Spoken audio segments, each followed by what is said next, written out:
My name is Harvey Pratt. I'm a retired director of the Oklahoma State Bureau of Investigation and a police forensic artist. How many years you spend with OSBI, Harvey? I spent 45 years with OSBI and 7 with the Midwest City Police Department as a patrolman and a detective. And what were the type of assignments you got when you were at OSBI? Well, I was narcotics officer for a while, and then I ran the intelligence unit and did undercover work for about 12 years, and then became an assistant director, and eventually was retired as an assistant director. And since I was leaving and as the assistant director, I went to a appropriations hearing, and they asked who was going to take my job as an artist, and they said we don't have anybody, and so they passed a law making me the state forensic artist. Wrote a law and made me and put me on another retirement system. So when I did retire, I retired under 2 different retirement systems. I think it's important for people to understand the difference between an artist and a forensic artist. As a forensic artist, I started doing witness description drawings first, and then I did age progressions and regressions, and then I did soft tissue reconstructions, and I did craniofacial reconstructions, which was when we found human remains, bones. I would put tissue clay on them to make them to determine what they looked like, and depending on age, race, and sex, and so I did. In my career, I've done 5,000 witness description drawings and progressions, and 2,000 soft tissue reconstructions, and about 200 craniofacial reconstructions all across the United States. I did them in Cambodia, in Colombia, South America, and United Kingdom, and so I've done them just about all over. Did some work with some people out of New Zealand on I identified jar people in Cambodia. One of the things that astounds me with your ability is a victim is confronted by a suspect, and there's no video or camera photos of the event. And you can sit down with that witness, and from them, you can draw what the suspect looks like. Yes. And to me, how close you get with those drawings is amazing. I can get pretty close. The drawings are not positive identification. They're similar. They're look-alike, but if people see somebody, they'll say, "I know exactly who that is." I just turned the drawing over to some investigator. So I know who that is. Just that quick. Get them identified before we even get out. So then it's up to the investigator to follow up and make sure that put the story together. I'm just a piece of the puzzle. Speaking of the puzzle, I think your lineage as a person is important here. Why don't you tell us where you grew up, how you grew up, the background of your relatives, and your association with Native Americans? Well, I grew up in El Reno, Oklahoma, and I was raised by people that were born in the 1880s and 1870s. It's my mother's family, and my mother was born in 1911. And so I grew up in the culture. We call ourselves traditional people. And so I grew up in the culture of the Cheyenne and Arapaho culture. And when I went to high school, I went to St. Patrick's Indian Mission in Anadarko, Oklahoma. And that's where I sold my first painting. That's when the light bulb went off, when I realized that in the early 60s, I sold a painting for $90, and that's a lot of money in the early 60s. But when I realized at that point that I could do something with my art, so I focused on Native American art and paintings, and because I had the culture, I knew the stories, and that were told to me, and so I stayed with the Native American art. I do some other Western art. I do some other things, and I do portraits from people and things like that. But my people in the culture, I think to me that was important. And when I was born Vihunchkis. That's Cheyenne word for he's going to be a chief. And the reason they named me that was when I was born, I was a veil baby. I had a membrane attached to me across my face and head, attached to my forehead to my chest. And those are called veil babies. And there's about one every 500,000 born like that. So I was born in a little house, not in a hospital. and my mother's aunts were all there, and they said, "Oh, look at him! He wants to be a chief," because they must have realized something was special about that veil. And so I kept that name all throughout my career, even after I graduated and went to the Marine Corps. I still kept that name, and when I came back, I kept that name, Vihanchkis. And and then the Cheyenne chiefs came to me and said, "We want you to join our Cheyenne chiefs, the Southern Cheyenne chiefs. When chiefs make chiefs, people don't make chiefs. Chiefs choose chiefs." And so they came and got me. And when they changed, when they inducted me, it took 2 years to go through the ceremony. And when they inducted me, uh, I changed my name because I was a chief now. So I took my great great grandfather's name. His name was White Thunder. And so I took his name. It's a Wopet no no ma, means White Thunder. And I took his name. And someone said, "Well, why'd you take his name?" I said, "Because he was a priest for the Cheyennes, very special man. And he gave up his life at the Battle of Wolf Creek. Uh, and so I said, I use that name so I don't ever dishonor it. I always think about who I am, what I'm doing, and what I'm supposed to be, and I don't want to dishonor that name. So that's why I took that name. And so that's my name now. So when they refer to me, there's a book out now called The Children of White Thunder. It's about my whole family from 1830 to about 2021. In your law enforcement background, do you think it helped having your Native American heritage? In some respects, it did. When they would investigate crimes concerning Indians and on reservations, a lot of the investigators didn't understand the culture, you know, and so I would help them explain why we do certain things, and even as when you found me, doing forensic art on tribal reservations, you couldn't find anybody that the people wouldn't really cooperate with non-native, if they were non-native. Correct. And so when I came in, Gina and I would burn sweet grass and cedar, and the people would come in our rooms and they'd smell that, and and they would explain who we were, and we had that cooperation. And they were more cooperative with us as Indians, and they were willing to share, because I knew stories already, I'd already heard stories and talked about things, and I could make the association. So when we first met years ago, it was about Bigfoot. Yes. And I had done work at the Hoopa Reservation, and I brought you and your wife, who's a retired agent, out to Hoopa, and I had you sit down with a series of witnesses and draw a forensic sketch of what they observed. And I think that first day we did 8 sketches. We did we did a lot of sketches that, and then it turned to be 4 and 5, and every day, we just brought you lined everybody up, credible people, credible people that were educators and police officers and firemen and teachers, and that's the kind of people that they had some credibility, some standing in the tribe. And I thought it was strange that we interviewed some people, and one lady said, "Bigfoot's a devil," and the other lady said, "If you see him, it's a blessing." And they were the same tribe, but they had different viewpoints because whatever happened to them, and that's what they remembered. So at the end of that first day, Harvey, I remember the 3 of us, sitting down in that room and looking at your sketches and being stunned, because up until that point, we were all told that Bigfoot was an ape. Yes. And those sketches didn't represent an ape to me. Not to me either. They described more of a human being, and then you think about that, uh, uh, that why would they be stealing women? A long time ago, why would they be stealing women? And so you can see that different. Uh, some of the people looked like they had a black culture. Some of the Bigfoot people looked black. Some of them looked more like Neanderthals and human beings, and we would do shows, and people would come up and say, "This is what I saw. It's not what I saw. This is what I saw." Looking at our drawings that we had, because they had a more of a Neanderthal, more of a human being aspect to them, even though they were huge. So how would you rate the witnesses you met in Hoopa?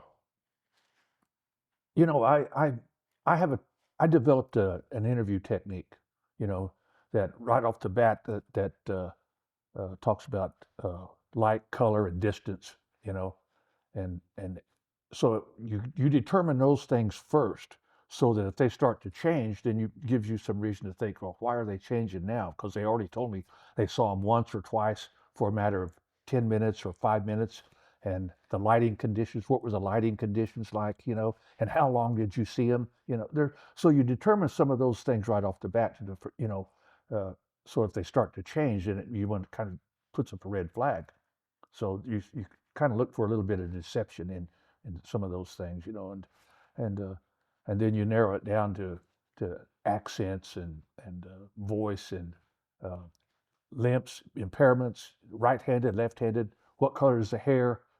They say, oh, he was a white man about 30, or 30 to 20, and he had blonde hair, and there's all kind of blonde hairs. So I make them pin it down. I just don't let you say it's blonde hair. Don't let you say, that if he was a white man, I say, where did he come from? Is he Scandinavian? Is he from Europe? Is he around the Middle East? You kind of make them think about it, and you don't let them say a span of age from 20 to 30. You say, I need choose one age, and then from that you put 2 years on either side, so you narrow it down to time. So there's a lot of little things that I do that, and repetitive phrases and things like that. Did you see any deception from the people in Hoopa? I did not. Nothing that really stood out for me, but because I have uh, told people this is not a credible witness, that we're talking to right now is not a credible witness, in my opinion, you know, based on some of the things they said, and then we'd find out that they really weren't credible. So I remember that we sat down, you did a sketch in Hanobi at a conference we were at in Oklahoma, where it was an older man and an older lady in Arkansas were driving home, and there was a Bigfoot in the gully next to them. And you sat down and you sketched it. Do you remember this? Yeah, I do. Was the one standing that came out of the water? Yeah. Yeah. And I remember that we had some people at this conference that were pessimists about this. Do you remember this? Yes, I do. And as you're sketching, the people are saying, yeah, that's exactly what it looks like. That's it. And it looked human. And oh boy, did those people that were speaking with us at the conference get mad. What do you make of that? Well, I think that they were trying to create an atmosphere or a feeling that if you killed one, you didn't kill a human being, you killed an animal, and that's what I think why they were focusing on that aspect of it. But we did several shows, and people would come up when I would put your display out, and people would come by and say, "That's what I saw." I remember one young man said, "Mama, come here, look at this. That's what I saw. I didn't see a gorilla. I didn't see anything. I saw that." And that, to me, that kind of changed the whole concept, because I always thought, that they were talking about something that was more like an ape, but What do Native American cultures think about Bigfoot? I'm going to tell you a story that uh, an anthropologist by the name of Dorsey came to Oklahoma, and he lived with the Southern Cheyennes from about 1880, 1890, and he published a book in 205, in 1905. And in that publication, he asked these elders, he said, was anybody else around you guys that growing up, or you hear stories, or where did you come from? And they said, well, we come from the north, and we had dark skin and long hair, and we came out of the north, and we moved south. And he said, did you ever see anybody else, or any other types of human beings? He said, well, there were some white people there a long time ago, and they stayed with us for a while, and then they disappeared. And I think that's the Vikings. I think that's the Vikings when they talked about that period, because they said then they came back. But that first period, because then you look at some of the northern tribes, and some of them had gray eyes and blue eyes and light colored skin, and I think that's the gene that the Vikings passed down. And then they said, and then there was the hairy people. The hairy people had everything that we had. They had the same things that we had, which means they had utilities, they had utensils, and they had ceremonies. Because that's what the Cheyennes had. They had all those things. They had ceremonies. They said they had everything that we had. And for some reason, they said they came down and then they moved up into the mountains and lived in caves. Now that's what the Cheyennes, old Cheyennes, said about the hairy people. And there was an old war society among the Cheyennes that they called the Hairy Peoples Society. And then I think that uh, changed to the Hairy Rope People, because that's the clan that my family came from, the Hairy Rope People. So I think they just changed from the hairy man or the hairy warrior to the rope people, Hairy Rope People. And I know that from us traveling through the Midwest and talking to other tribes, many of the tribes believe that they came from the stars, Yes, correct? yes. We visited with a group out of Oklahoma. They were they were a tribe that was brought in from another area. They said that they came from a star that came over and let down, and they spilled out of that star. And that's what that old man told us. He said that's where they came from. They came from the stars, and they spilled. He said they spilled out of it, just dropped out of the ground, and I've heard that story before. And it seems that that's a pretty generic description of how Bigfoot got here. yeah. Uh, when you were a child, you told me some stories about sitting around the campfire that your parents would tell you. And don't go too far. And Don't go too far, and don't be whistling, don't be making noises, at night, because you attract those people. You attract those. They call it spirits would come. And they tap on the teepees and do that same thing they do now. They tap on the campers' tent. A long time ago, they tapped on their teepees. And there was a territorial thing about tribes and that stayed in a certain area, and when they moved, and if they went through an area that they thought belonged to Bigfoot, they sang trail songs.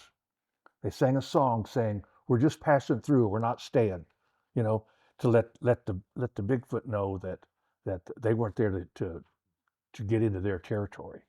So they called them trail songs, and they would sing those trail songs until they got through their territory.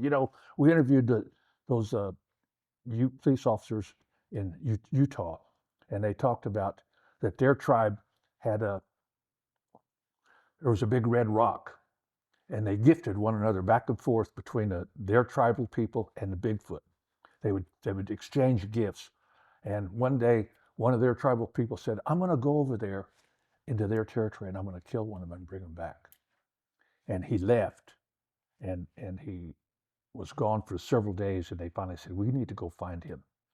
So they went, but he kind of knew where he was going, into some kind of plains area.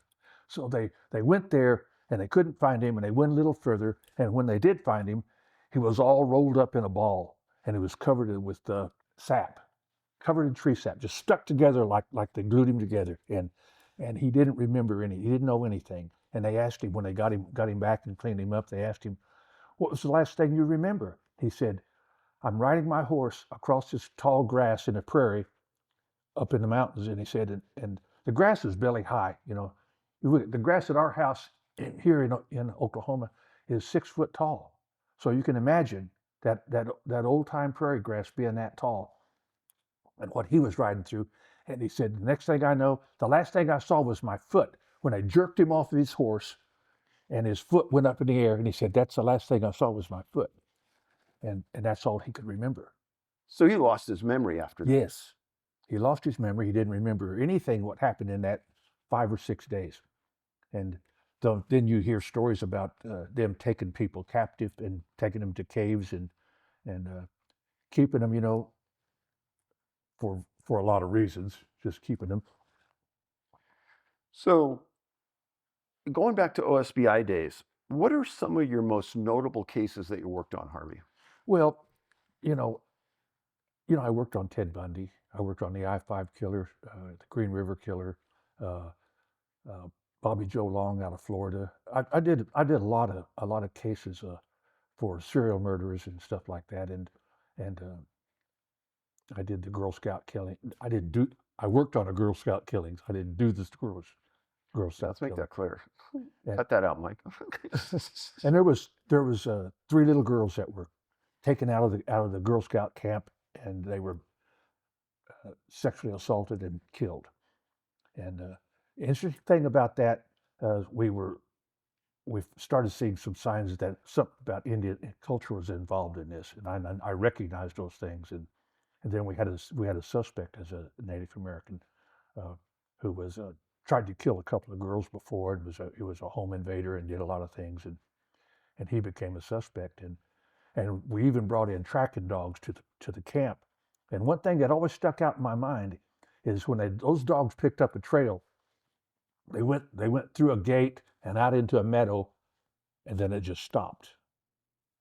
That something, for some reason, there was no other trail. And just the dogs got there and just wandered around.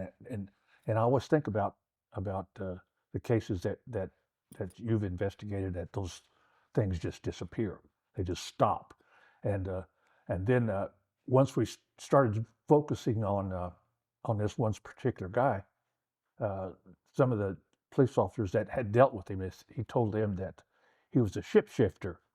He could shape shifts, and and he said sometimes I'm above you and sometimes I'm below you. And so he had that mystique about him that made people think that he was a, a kind of a medicine man, and I visited. I use medicine men and I use Native American medicine, and they gave me some things. This this medicine man gave me some things to track this man, to keep, to do something when I get, like he said, if you get close, he said, you put this medicine down on the ground and he'll never get away from you. So that's what I did, and that's when we caught him, and so when we took him out of the house and laid him on the ground, I walked up behind him and I tapped him on his legs, and he turned around and looked at me and, like, what are you doing? Because I don't know what he thought, but I did. I tapped because I said, I'm taking my medicine back. I took my medicine back. So they gave me a lot of. They gave this guy gave this. I used a lot of things. They told me. My mother said, "You're around those people like that. Don't let them touch your hair. Get your hair. If they use your hair, they'll make some evil medicine against you." And so you, that's why a lot of Indians say you don't touch. You can't touch my hair. When someone comes up behind you and touches your hair. And I thought about it today, and when she was micing me up, and I thought, she's touching my hair. So, Harvey, have you ever been in a meeting anywhere where law enforcement discussed Bigfoot? A couple of times I have. One time, well, both times, federal agent, besides the local police departments, local agencies might, suggest that, but when federal agencies talked about it, kind of got your attention. I say they realize there's something else going on besides just somebody missing. There's something else strange going on, and so I listened to them tell the story that there was something paranormal going on somewhere in Utah, and they put up a perimeter electronics uh, in a certain area so that they could pick up sounds and identify images, and when they got set up and everybody's ready to go at night, then all of a sudden nothing worked. None of the equipment worked, and and uh, and so then I think about it. Another one told me that they were using a beam to look at some stuff, and they shined a beam out across the field into the trees, and they saw a hand come up and try to grab that beam. So there's something about those Sasquatch. There's something about them that is different. I mean, that's why nobody can catch them. Nobody, you might see them, and you don't see them when you go looking for them. You see them by accident. You know, you see them when you're not expecting to see them. And I So, think if they realize you're looking for them, they do something else. so you think they have some kind of special abilities? I do. I think they do. So there was a family that disappeared in 2009 out in eastern Oklahoma. They Yes. were looking at a piece of property and they disappeared. It was a husband, wife, and a young girl, Madison. And they looked for those people for a long time. And I remember you went to the meeting and you called me after that meeting. What happened there? Well, they were investigating. Actually, it was a meeting where a lot of agencies came together and talked about missing people and unidentified bodies, and that's what I held the first meeting nationally in Oklahoma about unidentified bodies and missing people. I did the very first one, and so we did one every year, and that's what that came about, and they brought up this family, about what happened, and that just disappeared. And the they found the truck several days later after the people left, uh, and the little dog was still in there in the back of the truck, and there was a lot of money in the truck, and their identifications was in the truck, and so it's kind of strange that uh, that people would leave. How often do you leave your wallet when you get out of your car? My wallet with me everywhere, and if I had money, it stays in my pocket. So what agency was talking about this? It was a local agency, but they discussed that the FBI had even looked at it. Now, was the FBI at that meeting? They were at the other meeting when they talked about trying to find uh, a runner, a man that was in that general area, and he left to run at night, and he got on the road. He would run at night, in the middle of the night, and he just disappeared. And the FBI just said, we even looked for a suspect, and even for Bigfoot as a suspect for taking this guy. The FBI said that. Yeah. What was there any comments from people in the audience when they said that? I was shocked personally that they would even admit that, that they would even include Bigfoot into their investigation. But why not? We do. I think we think about what are the reasons why somebody disappeared, or what caused some little child to be abducted. Well, what's interesting to me about that is that those cases happened in eastern Oklahoma, and that has relevance to us because we've done conferences about Bigfoot in eastern Oklahoma, and we actually stayed in the city that the Jamesons were in, Talahena. Yeah. Right? Yeah. So there's a lot of sightings in that area. And there's a lot of, everybody thinks that they're all on the eastern part of Oklahoma because it's kind of a hot spot. But I interviewed a lot of guys on the western side, and a lot of people don't realize that on the western side of Oklahoma, there's a red canyons. There's those canyons that go all the way from Texas all the way through Oklahoma up into Kansas, and there's 100-foot, 200-foot trees in those canyons, and with pools of water standing there and fish in there, and Bigfoot runs that up and down those canyons. That's how he travels, and so when he's in those canyons, they've been sighted being white, gray, red, black, all different colors, coming from Comanche country all the way north, and when they get into the Caddo country, there's some big canyons there, and the Caddos camp there and they have an annual ceremony called a turkey dance. Hold on. When we were in Hoopa, you did a series of drawings that had the color of the hair almost representing the age of the Sasquatch, and that seemed to almost mimic the age of humans and how our hair color changes. What did you think of that? Well, at first I thought that maybe it's different groups, but I think it has to do with age, and I think it has to do like deer.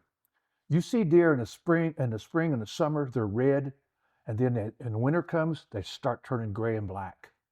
They change colors, and I think that probably Bigfoot could be doing that also, changing the colors. But some of the drawings that we did in Hoopa, some of the Sasquatches were starting to go bald on their head, and their hair was getting sparse. It wasn't as thick as it probably was earlier, and on the arms it would be lighter on the arms and a little heavier here. But and some of them, those alpha Bigfoots were just heavier, alpha, and then you would see them with an older one, and they would be a little bit frailer. And I determined that working in the Rockies and in the mountains and in northern Colorado and California, that those Sasquatches that ran up and down the mountains were more robust because they were running up them mountains and running down them and breaking tree limbs and pushing trees down to stop them from running, and they were just heavier. And then when it came down to Texas, Oklahoma, Arkansas, and some of those areas, and you would see that, to me, they weren't as heavy. They were a little more. They were lighter. They weren't as massive. And I think that's from the areas. The Hoopa people told me that a man and a woman were driving up the mountains and they stopped and they watched a deer run across a meadow, and a Bigfoot come running out of the trees and was catching a deer. You ever see a deer run? That's amazing. If they're catching a deer, how fast they can run. And so I'm in western Oklahoma and I'm talking to a Cheyenne boy, and he's 6'7" and he weighs about 260 pounds. He's a big man. And he said he's driving on Highway 33 just east of Cheyenne, Oklahoma. And it's towards evening, and his headlights are on, and a Bigfoot runs across in front of him in a car. And he runs down the side. He pulls over. He said, "Oh, hell, I'm a big guy." And he walked over to the bridge, and he looked down at the bridge, and he said, and he saw him standing down there underneath the bridge. And he said, and then Bigfoot did that. He said when their eyes met, like something come on. He turned around and he ran, and he said, and that's flat lands. That's you could see a mile in any direction, if you're on the road. And he said that thing ran across that meadow so fast, just like an arrow being shot. He said that's how, and he was gone. So now you think about what the Hoopa said, that he caught a deer running, and then this guy says, I watched him run across the meadow like a bullet, man. People always ask me, is Bigfoot dangerous? What's the perspective? Well, I think you see several perspectives that some tribes call them cannibals. They eat young people. They'll steal women. They'll eat them. They'll capture the women. They say they capture our women, and so you have a lot of different perspectives. And the Choctaws said that they used to fight with us against our enemy. They fought with us. They fought on our side. They were our allies. And then sometimes they said, man, we had to fight them. So then you hear those stories, and then you hear what the Cheyenne said. Well, they had everything that we had. They had weapons, they had tools, they had ceremonies, and so you come in conflict with someone that doesn't have the same perspective that one tribe has. So I think that Sasquatch is like human beings.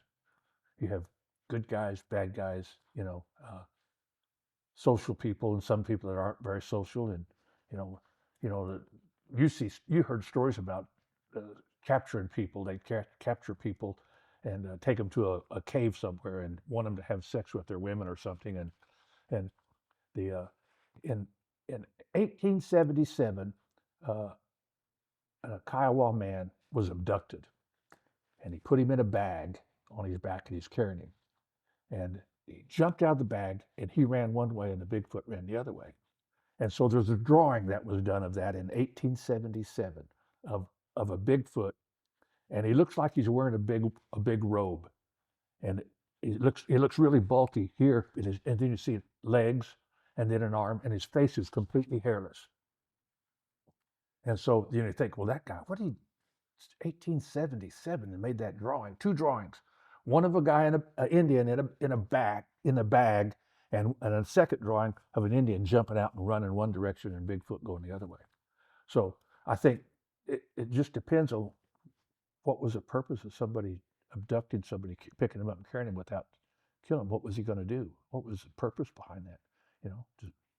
But I just found that was really interesting to find a drawing that was done by this Kiowa man in 1877 of a Bigfoot. I know when we were in Hoopa, you had some discussions with some of the tribal members about Bigfoot attending ceremonies. Remember those? Yes, I do. The Hoopas said before the Europeans came into the area, Bigfoot, on their deer dance, they had a big ceremony, a deer dance. He said Bigfoot would come down and actually dance with them and be in the ceremony with them. But when the Europeans started coming in, they quit coming into the camp, and they stayed up in the mountains, and they listened to the songs, and they were up there. You could tell they were up there. The Caddo say the same things. The Caddo's Indians in Oklahoma say the same thing. They have a turkey dance, and I used to go all the time. It's 24/7, and 24 hours just constant singing and dancing, and they said they would always say, stay in the camp, don't go outside the camp, because spirits are out there. And those I've met some big Caddo boys too. You know, there's a lot of really big Indian guys. I I'm 6 foot tall, and I stood with a bunch of them. And I was the shortest guy out of about 15 guys. I was the shortest guy. Harvey, some of these shows that are on TV, they put forth the perception that Bigfoot is this dumb animal. And sometimes they'll go to a Native American tribe somewhere that has had sightings. And these people on the show will say, oh yeah, we know it's an animal. We know, it's apish. And after the tribe has just said it's more human, it has a language, it has traded with us in the past. Is that an insult to the tribal people? That's a good question, because I think they're just trying to control what people think. Certain people have certain perceptions about, and in my opinion, I think that when they continue to do that and deny the fact that they have been here for a long time, they haven't just been. It's just not just new. It's just not something new. They've been with Indian people for a long time. Indian people have lived with them. They have all kind of names for them, you know. And tribal people from certain regions, they speak to them in their language, in their tribal language, you know. The ladies at Hoopas, you know, she went out and said, "You're hungry. You want something to eat." She's talking to them in Indian, and she gets back in the house and gets bread and apples and brings it back down, and he's gone. So she ties it in a fence, and she got this close to it. He's on this side of the fence, and she's on this side, and she's about 5 foot tall, and she said and she had an automatic light on that when some lights come on in her front yard, and that's when lights came on. She saw him coming across the driveway, and went down to the gate and talked to him, and so when she put the food back out there, she went back in the house, and the lights went out, and then a few minutes later the lights came back on. By the time she got out, they were gone. I said, "Why did you get so close to him? My God," I said, "he could have just grabbed you and taken you with him." She said, "Hey, I'm in my 80s. I wanted to see what he looked like." She's a school teacher. Yeah, yeah. Yeah. So I just think that you can run into different types. You know, you could be in trouble. You know, maybe someone just tempt you. You hear so many stories of people that are hiking, and they all of a sudden they see a Bigfoot, and they weren't looking for that. They were just there to enjoy nature, and they see one, and then they start trying to get away, and Bigfoot will parallel. He'll run along with them. If you're running down a path, he'll run through the trees, and you can just hear the trees cracking and snapping and breaking, and it's terrifying, you know. One of the things I heard before you and I met and did our work together was that the Native American tribes would be reluctant to talk about the topic because they wouldn't want to be ridiculed, and it was a private topic to the tribe. When you and I went out together, you broke down a lot of doors for me. That, coupled with when I went into reservations and I talked to police officers there, and they would understand how I'd try to be a credible reporter of the facts, they would break down doors for me.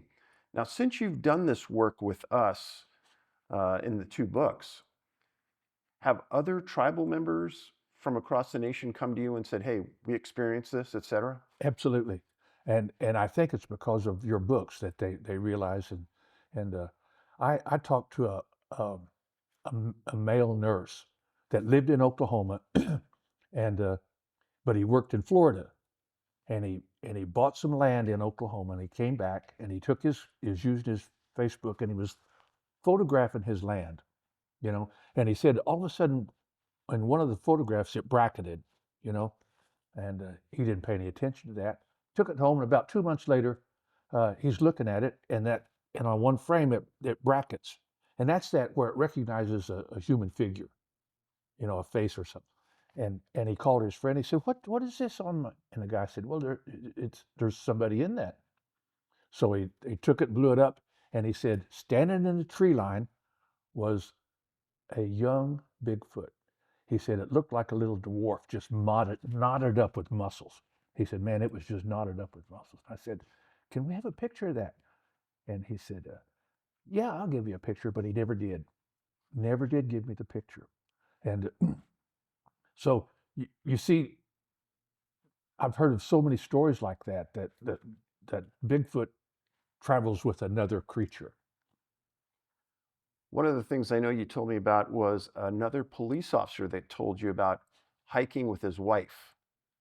Can you tell us that? Yes, he was in down in southeastern Oklahoma in a really picturesque area, kind of blue waters, Blue Water River or something like that. And he's they're walking along there. He said they've been walking for about 30 minutes on a little trail by a stream, clear water stream, and it kind of zigzags and it came to a turn and it turned hard to the left and he's headed and they look out there and his wife points and he stops and he looks and he said there's a Bigfoot standing there about 200 yards down the road, down the trail, but he's not looking at us. He's looking away like it's kind of a profile. He said, and so he walked up and he said, I got closer and I was looking because the sun was on this side. He said, I was look and he said, and it turned and looked at him. And he said, when they made eye contact, he said, he turned around, his wife was gone. She is running. And he said, and I started running. I said, did you have a gun with you? He said, Harvey, that wouldn't have made any damn difference. He said, that wouldn't have done nothing. He said, man, we ran and he chased us all the way back. And he said, we made that 30 minutes in about 10 minutes. He said, and it paralleled us all the way back to the car. So they went back the next day to determine just how far away, because they wanted to know how it was. So he walked down to where they were standing, and where they saw Bigfoot about from about waist high up. And when he got down there, she said you could barely see his head. So they said that's how you could see where he went, you know. So and I've talked to those people quite often, just about what they were doing, and they're very credible people. He's now retired, just retired this year. So one of the things, policemen are comfortable talking to other policemen, and that person coming to you and relating his story, I think that represents total credibility. And I don't even know how he found us because they weren't actually Bigfoot people. I don't know how he found us and how he found me. right. But I that happens quite often to me now. People come up and tell me stories about what they saw. And What's something that you've learned by studying and working on this topic that you think the public doesn't know? well, I think that what a lot of people don't know is about wormholes are, uh, you know, where things walk into it. And I've interviewed several people that watched. A guy in Southern California watched two. He said an older one and a big massive one looked like they were talking to one another, and he's looking at him, and he said, and the big one turns and walks into that portal, and he said, and it's just like it was shimmering, and he just disappeared, just and he said it wasn't like he just like you walk through a curtain. He said he just kind of like disintegrated as he walked into it. He just disintegrated, and I thought that a lot of people don't realize that there are places like that. And I've looked at some photographs. I looked at a photograph of a man that was videoing something, and he came across an area, and it looked like there was something going on in that particular area, and that could very well have been a portal, you know. I know I referred would have been a grandpa, a grandma with their grandkids in Colorado that's had a sighting very similar to that, where there was like an aura around it and it walked into it. Could you tell us that? There's been several of them like that, that people say they've seen them walk into something. When we were at in Colorado at the cliff dwellings, that's what they could hear somebody. They said he walked into that he walked in there and he didn't know how to get out. But the Bigfoot knows how to get in and out. I think that he travels in those dimensions, and I think that's what a lot of people don't understand, that there's the dimensions that we're involved in, in the in the world. So there was a man named Clifford Mahooty Yep. that we met when we were doing that. And Clifford was an elder in another tribe, and he talked about portals, multi-dimensions, and Bigfoot's ability to walk back and forth. And I think that few tribal people understand how common that is when you start to talk to other members of other tribes, how that general belief tends to fit with Bigfoot. Yeah, I see it. I never thought about it until you started sending me all over the country, and I would hear the same thing uh, from repeat this. One tribe would tell me one thing, and this other tribe would say almost the same thing.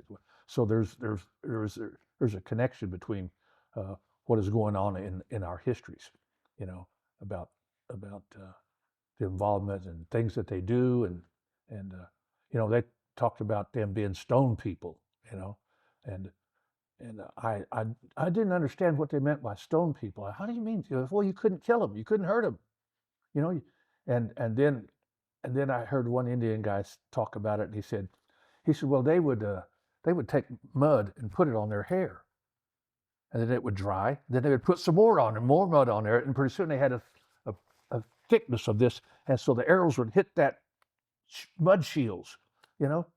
And so I think, well, that's pretty smart, that you would do something like that. Why not just carry a shield? But they would pack it on their bodies so that the arrows couldn't penetrate them. And that's when some tribes called them stone people. You couldn't hurt them, you couldn't kill them. One of the things we would get asked about at conferences we'd attend is there more than one Bigfoot? What's your answer to that? I said, no, yeah, I said, there's just one guy. And I said, he's running everywhere. And I said, he's worn out, No, I talked to a school teacher here in Oklahoma. Is a school teacher. And he said his family owned some land out in, about 100 miles out of Oklahoma City. And he had gone there just to relax. And he is walking to his family's property, a couple of 100 acres, and he's just walking in. It's kind of a drop and a little hill, and he stops and he sits down and he's getting ready to smoke a cigarette. And he hears a noise, and he said, up pops two men, Bigfoot. He said, he said one's a young one and one's an old one. And then right behind that is a juvenile. And then right behind the juvenile is a female. And he said they walked by probably about 30 feet, 20, 30 feet. And he said, I'm sitting there. And he said, I'm afraid to move because the two big males didn't even look at him. And the juvenile was like this, like, what am I supposed to do? Who is this? So it looked timid, looked like I'm getting ready to run. And the female curls her lip at him, like, just do something, And that's what he thought. He said, she was dangerous. She was dangerous. She just, I know, because she's going to protect her child, her baby. And and he said they just walked on by me. He said, I sat there for about another 30 minutes. I was afraid to move. I didn't know where they went, what happened to them. He said, I just stayed there. So I did one of the drawings with him of that for you. And he's a really credible guy, I've known him a long time, and I knew of him because he's always posted in the powwows because he paints himself up really well, does a war paint really well. And that's how I knew him first, and then he contacted me about that. And then that nurse from Florida that said he saw that little knotted dwarf, So yeah, I get people call me all the time, like the man that saw the babies crawling up in the cottonwood tree. He said they was crawling up in the tree and jumping and leaping and hanging, and he said it's about a quarter mile from his house through his barn down into the creek. And he said he watched them all the time. And and he's the one that saw the dogmen. He saw the dogmen, and he had a steel camera set up, and they popped up out of the creek. And he's got that photograph, and he wouldn't give it to us. But we saw it. But we saw the photograph. It looked like a wolf. And he said those Bigfoots travel with us. And that's what he said, that he saw those dogmen hanging around his barn.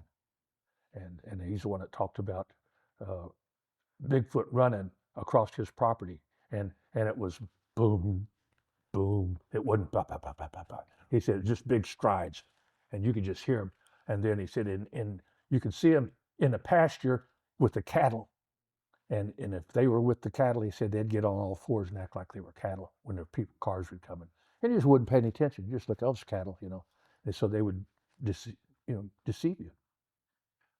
Harvey, where are we right now? We are in Guthrie, Oklahoma, at a Wallace gallery. It's an old church that he turned into a gallery, and he asked me to come and display some Native American art because they've never had a Native American art show here in his gallery. And he's owned it quite a while. And Wallace is a professor of art for he was a professor of art for Langston University, which is about 20 miles from here. And then he was at Central State University in Edmond, Oklahoma, as an art professor. Very credible guy. He's got a lot of experience as an educator. You've got some great pieces in here. Really, really nice pieces.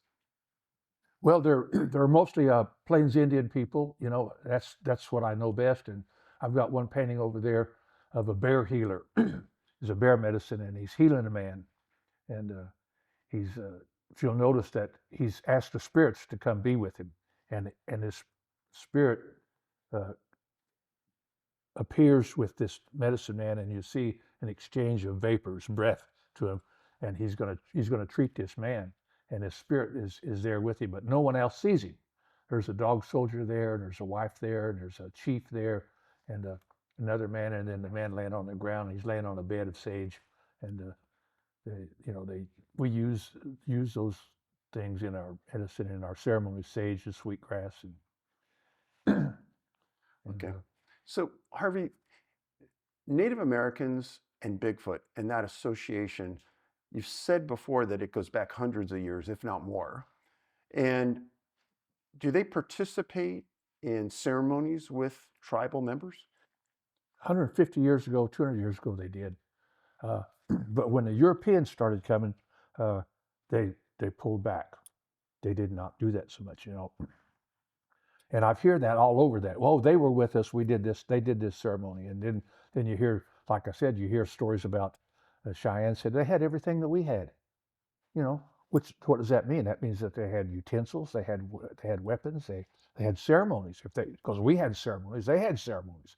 So those things all. And then you hear that other tribes, well, they fought with us, they fought against us, we fought them, and so you just hear that what is going on pro and against, and they've been around a long time. It's not like they just appeared. But a lot of Indians don't talk about that stuff. And I'll tell you why they don't talk about those things. So when I was growing up, my family would say, don't talk about that. They'll take it away from us, because the government would try to take away those ceremonies. Say, don't talk about those ceremonies. Don't talk about the Sundance, because they'll change it. Well, they continued to do the Sundance, but they changed the name. They said it's not a Sundance. So people, they didn't know what they were doing, you know. But they changed the name. But they kept that. And a lot of tribes gave up all those ceremonies because the government didn't want them to do it. So when something would happen, my grandpa and my Aunt Laura would say, don't talk about that. If you talk about that, they're going to take it away from us. They're going to come and get it. And they're going to stop us from doing it, because that's what they did to the culture, to destroy the culture. Kill the Indian, save the man. Kill the Indian, save the man. The government wanted the tribes to stop those ceremonies because they wanted them to assimilate into the European culture and not their own culture. Their whole concept was that we make treaties with you, and you have to have a blood quantum, a certain amount of blood before you can be a tribal member, you know. And so some tribes are by blood quantum, and some are by marriage, by lineage. You know, you say, well, my great grandpa was a Cherokee, and I can show where my parents are his child, and then I'm my parents' child, and so I'm still, that makes me a Cherokee, you know. So regardless of the degree of blood, some tribes you have to have a certain amount of blood, and so they would try to take that away from the Indians and say, well, we don't want you to have these ceremonies anymore, because if you have these ceremonies, you're having your own culture, and we want you to come into our culture. That's why they took all these kids. They just took kids away from people. They took kids away from people and sent them to school somewhere, And you'll see now in the news that they're finding all these graves of these children that died, and repatriation of Indians and stuff like, things like that. And so it was to kill the culture, because they wanted them to assimilate into one culture, the white culture, and they resisted that, and they hid from that, and that's how come they say don't talk about that. They'll try to take it from us. Harvey, I don't think a lot of people understand really who you are. And you're a very humble person. When we first met, I didn't understand your full ability. And the reason you're in this chair is because of a multitude of reasons. First of all, your contribution to our culture is huge, starting with when you're a Marine in Vietnam. And then you go on to Midwest Police. Then you spend 50 years in law enforcement, OSBI. You become the director. You go on to do forensic art. You go on to do the Smithsonian and the Native American War Memorial. I'm sitting across from an icon. I'm humbled to be here, Harvey. Oh, thank you, Dave. It's amazing that the memorial in Washington was 514 people submitted designs from 5 different countries, and I was a finalist. And when I saw the finalist and I saw the others are all statues, mine was interactive, and I'm told that my design is, you come in there and you participate in something, you participate in the culture, and that changed the whole concept of national memorials, what I'm told. I've had people from Netherlands come to see me and talk about my design, because that's what they want to do, the same thing. West Virginia did a design that was very similar to mine and Gina's, and it's the same concept, but it's for Vietnam veterans. And I'm, as a Cheyenne chief, I'm not supposed to talk about myself, but I'm gonna tell you, I'm in the OSBI's Hall of Fame, Oklahoma State Bureau of Investigation's Hall of Fame. I'm in the Oklahoma Law Enforcement Hall of Fame. I'm in the Oklahoma Military Hall of Fame, and I'm in the Oklahoma Hall of Fame. And I've been the director of OSBI. I've been the chairman of the Regional Organized Crime Information Center in Nashville. I've been the chairman of the Indian Arts and Craft Board in Washington, D.C. And we've recovered $30 million during my chairmanship. $30 million in counterfeit art coming out of the Philippines and other foreign countries. And we've put a lot of people in jail for taking away the livelihood of Native Americans, for stealing their art and doing their art. We just put a whole bunch of people in jail in Alaska for carving Alaskan stuff. It's claiming it to be Indian, and it's not. Harvey, it's been a great honor to work with you, and we appreciate your contribution to this project greatly. Thank you. Thank you, Dave. I appreciate you. I love you, man. Love you too.